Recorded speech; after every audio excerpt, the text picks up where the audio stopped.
Good evening everyone, welcome back to my YouTube channel. मैं हूँ गरिमा सिंह। ये मेरी हिंदी व्याकरण की हिंदी सेकेंड पार्ट संस्कृत में जो है उसका सेकेंड क्लास है। फर्स्ट में मैंने वर्ड पढ़ाया हुआ है, आप लोग ज़रूर वीडियो देखिए।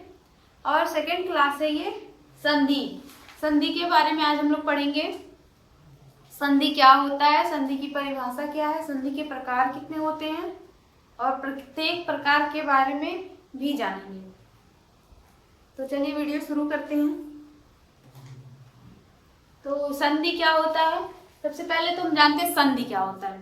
संधि वो होता है जब दो वर्डों के मेल से एक नया वर्ड, जो मतलब दो वर्ड हैं उनके मेल से कोई नया विकार हो या नया चमत्कार हो किसी शब्द का, उसे संधि कहते हैं। जैसे संधि, जैसे मान लीजिए उदाहरण लेते हैं, विद्या धन आलय बराबर विद्यालय।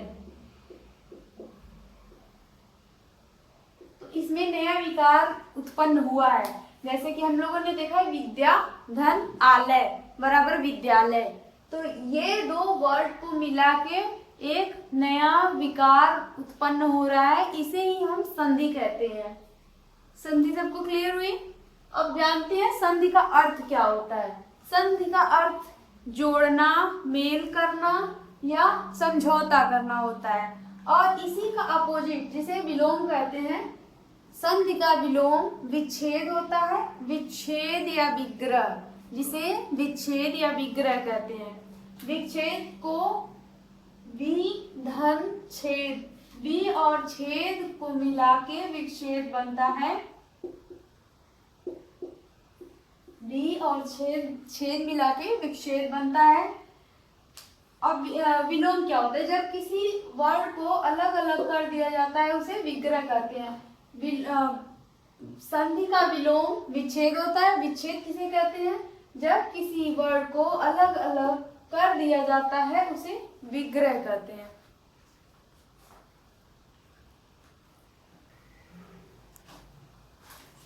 हमारा अगला टॉपिक है संधि के प्रकार।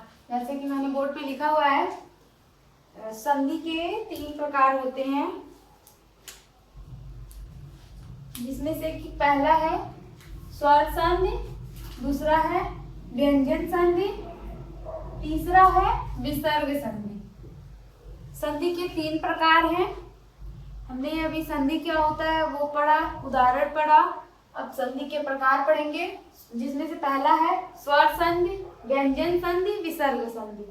स्वर संधि क्या होता है, तो स्वर संधि वो होता है जिसमें जब दो स्वर आपस में जुड़ते हैं तो वो जो परिवर्तन होता है वो स्वर संधि कहलाता है, उसे स्वर संधि कहते हैं।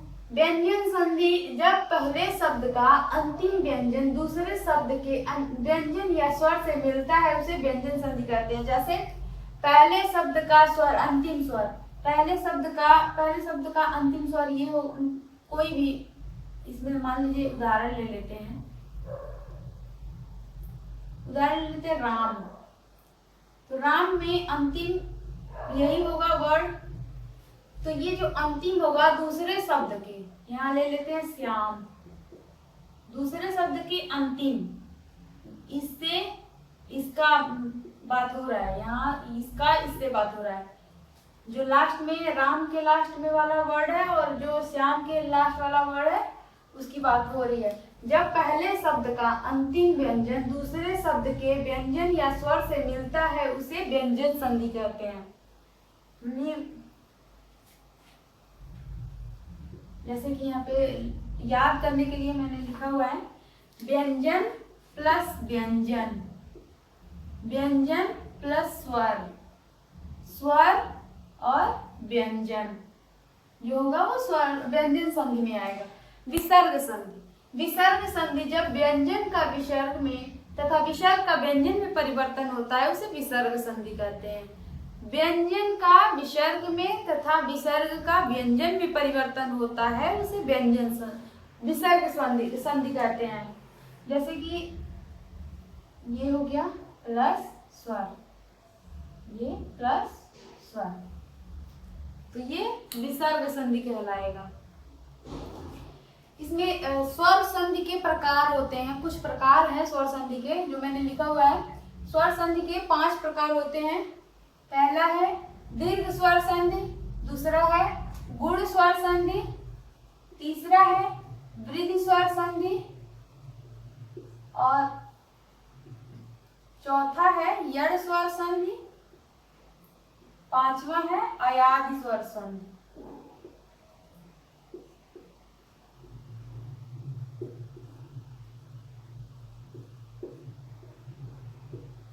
ये संधि के स्वर संधि के प्रकार हैं जो 5 यहाँ पे लिखे हुए मैंने। तो स्वर संधि क्या होता है, व्यंजन संधि क्या होता है, विसर्ग संधि क्या होता है, सबकी परिभाषा यहाँ पे दी हुई है और इसको याद करने का एक तरीका है। ये आप लोगों के सिलेबस में एक टॉपिक और है जो है अनुस्वार स्वर संधि। जैसे कि हम लोग संधि के प्रकार पढ़े, उसमें 3 प्रकार थे।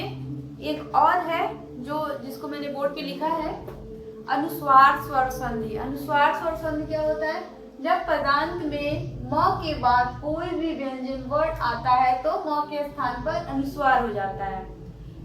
पद के अंत में म आता है, पद के अंत मतलब अहम, अहम लिखा है, ऊपर मैं लिख देती हूं, अहम है, तो ये पद का अंत भाग ये होगा म। अहम में पद का अंत भाग म होगा। तो जब पदांत में म के बाद कोई भी व्यंजन वर्ण आता है तो म के स्थान पर अनुस्वार हो जाता है। जैसे कि हरीम, हरीम में म, ये जो म है इसको बिंदी द्वारा डिनोट करेंगे यहाँ पे, हरीम प्लस वंदे, हरीम वंदे, और यहाँ पे है अहम, अहम गच्छामि। अहम म, ये जो म है इसको हम चेंज करके बिंदी के माध्यम से लिखेंगे अहम गच्छामि, तो यहाँ पे हो जाएगा अहम गच्छामि। और थर्ड एग्जाम्पल है रामम वंदे बराबर राम वंदे। इस म को चेंज कर रहे हैं बिंदी के माध्यम से, उसमें चेंज कर रहे हैं जो पद के अंत भाग में है, तो ये होता है अनुस्वार स्वर संधि। पहला है दीर्घ स्वर संधि, जिसको मैंने यहाँ पे लिखा हुआ है। दीर्घ स्वर संधि क्या होता है, अप वर्णों के सजातीय मेल को स्वर संधि कहते हैं। दीर्घ स्वर संधि अक वर्णों के सजातीय मेल को दीर्घ स्वर संधि कहते हैं। जैसे कि कुछ इंपॉर्टेंट है, इसमें अ आ ई उ मिलाकर बड़ा आ ई उ होते हैं। इसमें अ आ ई मिलाकर बड़ा आ बड़ा ई बड़ा उ होते हैं। ठीक है, इसका ये कुछ पॉइंट है जो याद करने के लिए है। जैसे कि पहला खंड ये है, पहला खंड में ये है, सेकंड वाले में ये है। तो पहले खंड में है अ या आ, तो ये मिलकर अ आ के साथ मिलाएगा बड़ा आ। सेकंड लाइन में है ई, बड़ी ई मिलके ई और बड़ी ई के साथ मिलाएंगे बड़ा ई बनेगा। ऊ या ऊ मिलके ऊ या बड़ा ऊ के साथ मिलके बड़ा ऊ बनेगा। री और री प्लस री और री या री मिलाकर री बनेगा। तो ये हमारा रहा दीर्घ स्वर संधि। अगला गुण स्वर संधि। इसमें गुण स्वर संधि के 3 नियम होते हैं। जैसे अ या फिर आ मिलाकर ई या बड़ी ई के साथ मिलाया जाएगा तो वो ए बनेगा।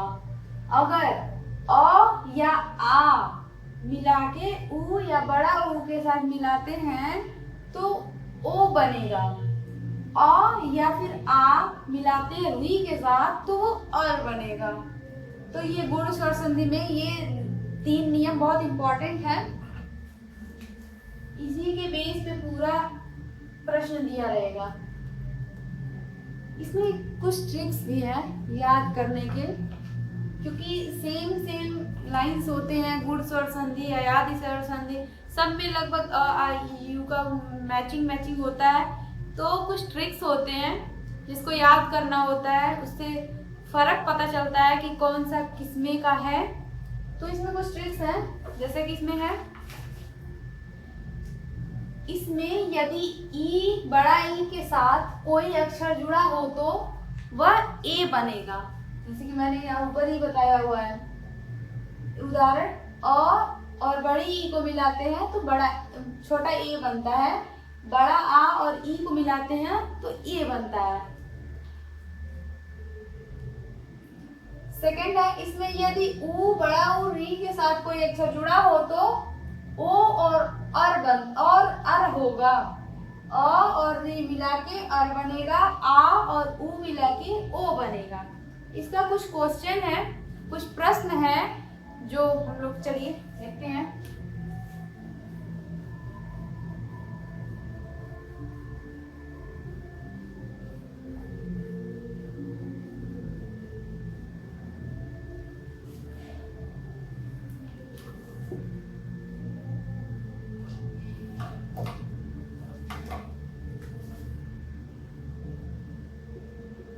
उदाहरण लेते हैं। पहला है राजेश।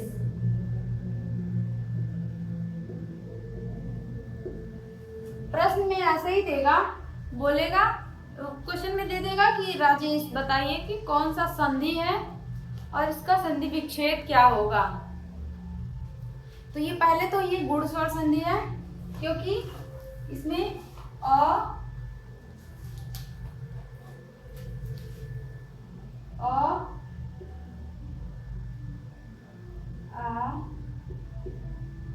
ई बड़ा ई है। तो इसको अगर संधि विच्छेद करेंगे, राजेश को संधि विच्छेद किया जाए तो क्या होगा। तो इसका संधि विच्छेद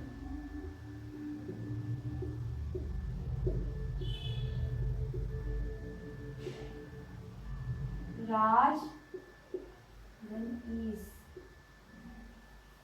तो मिला के राज धन ईस मिला के राजेश बनेगा। ये गुण स्वर संधि है। एक और एग्जांपल हम देखते हैं।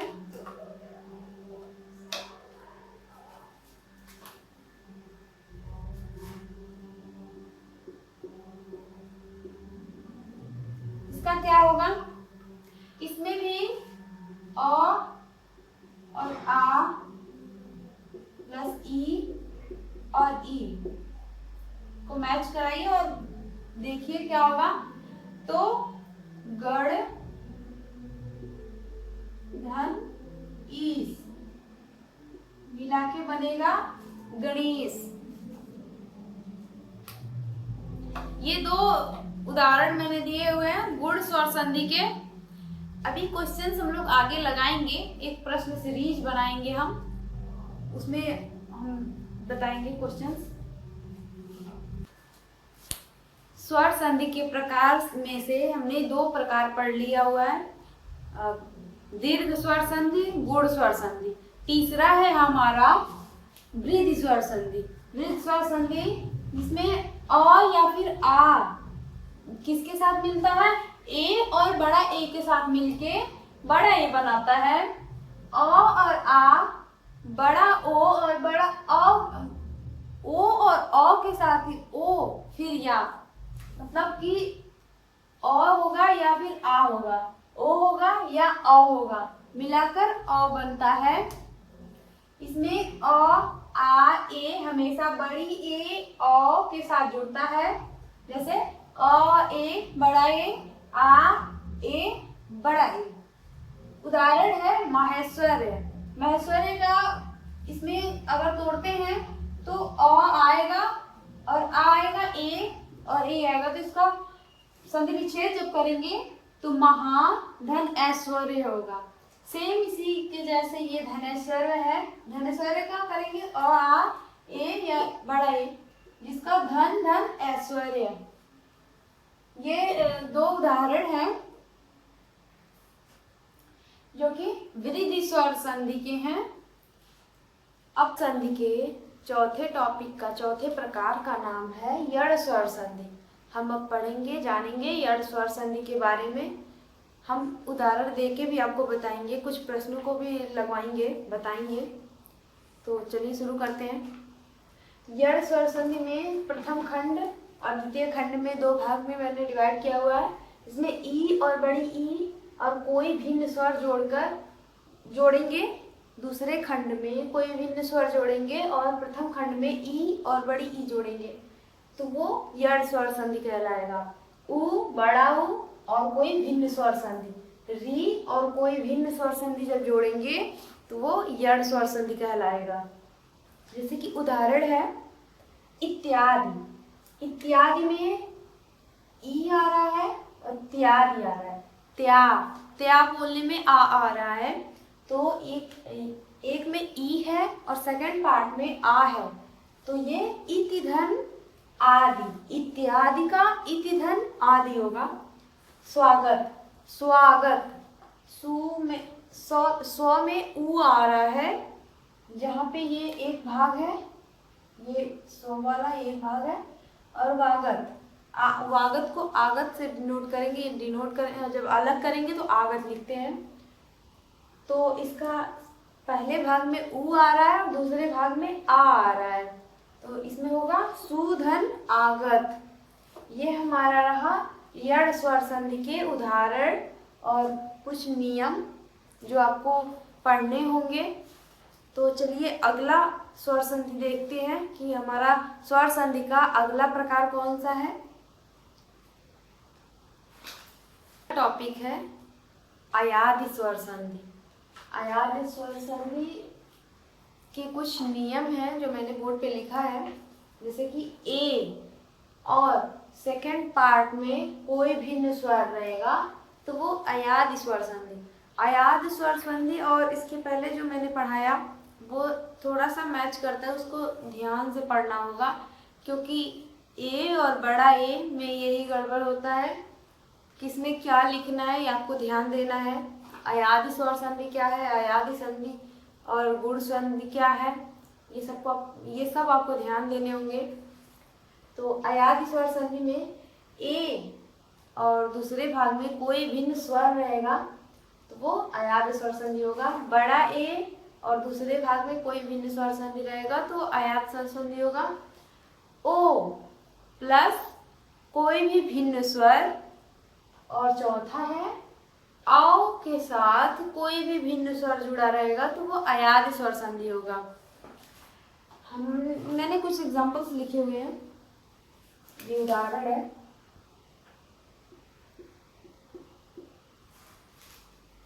जैसे कि यहाँ पे है गायक।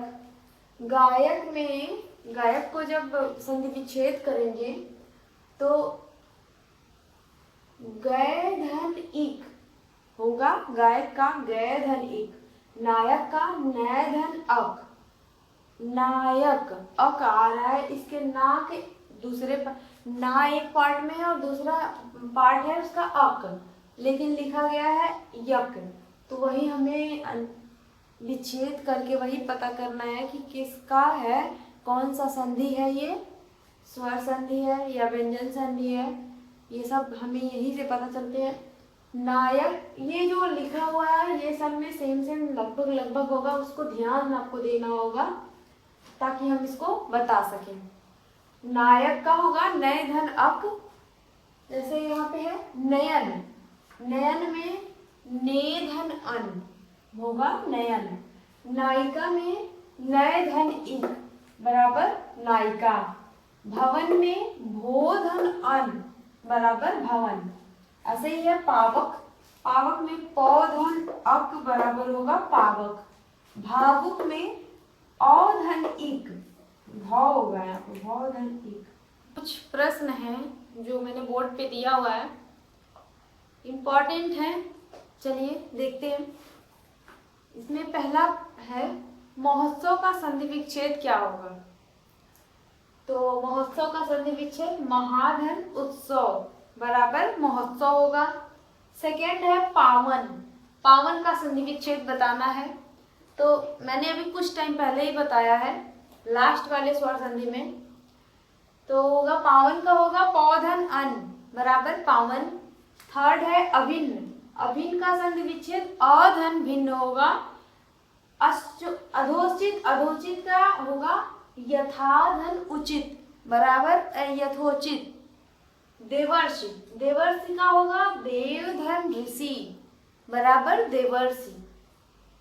महोजस्वी, महोजस्वी का संधि विच्छेद होगा महाधन ओजस्वी बराबर महोजस्वी। निश्चल, निश्चल का अर्थ ये होता है बिना छल कपट वाला व्यक्ति। अगर किसी व्यक्ति के बारे में बताया जा रहा है, निश्चल कहा जा रहा है, तो वो बिना छल कपट वाला व्यक्ति होगा। तो उसका संधि विच्छेद निधन छल होगा। यहाँ पे गलती से लिख गया है निधन छल बराबर निश्चल, निश्चल हो जाएगा। देवेंद्र का संधि विच्छेद देवधन इंद्र होगा। महर्षि का संधि विच्छेद महाधन ऋषि होगा। ऐसे ही विद्यार्थी का संधि विच्छेद विद्या धन अर्थी बराबर विद्यार्थी। नाविक, नाविक का संधि विच्छेद नौ धन इक बराबर नाविक होगा। व्यवहार, व्यवहार का संधि विच्छेद वी धन अधन हार बराबर व्यवहार। सावधान का संधि विच्छेद सावधान आवधान बराबर सावधान। निश्चल, निश्चल का संधि विच्छेद निधन चल, निधन चल, चल बराबर होता है निश्चल। सधर्म, सधर्म का संधि विच्छेद सत धन धर्म बराबर होगा सधर्म। महोत्सव, महोत्सव का संधि विच्छेद महाधन उत्सव होगा। हरिस्ते का संधि विच्छेद हरिधन सेते। पत्रिच्छा, प्रतीक्षा, प्रतीक्षा का अर्थ ये होता है कि पिता की इच्छा। तो इसका संधि विच्छेद जब करेंगे तो पित धन इच्छा हो जाएगा। सज्जन, सज्जन का संधि विच्छेद सत धन जन होगा। और अतएव, अतएव का संधि विच्छेद अतः धन एव होगा। ये विसर्ग स्वर संधि के अंतर्गत आता है। अतएव का संधि विच्छेद अतः धन एव होगा। ये हमारा पूरा संधि रहा जिसमें मैंने लगभग टॉपिक कवर करने की कोशिश की है, कुछ प्रश्नों को भी बताया है। ये वीडियो आपको अच्छी लगे तो लाइक करिए, शेयर करिए, सब्सक्राइब करिए, कमेंट करके बताइए कैसा रहा। पूरा वीडियो देखने के लिए थैंक यू सो मच।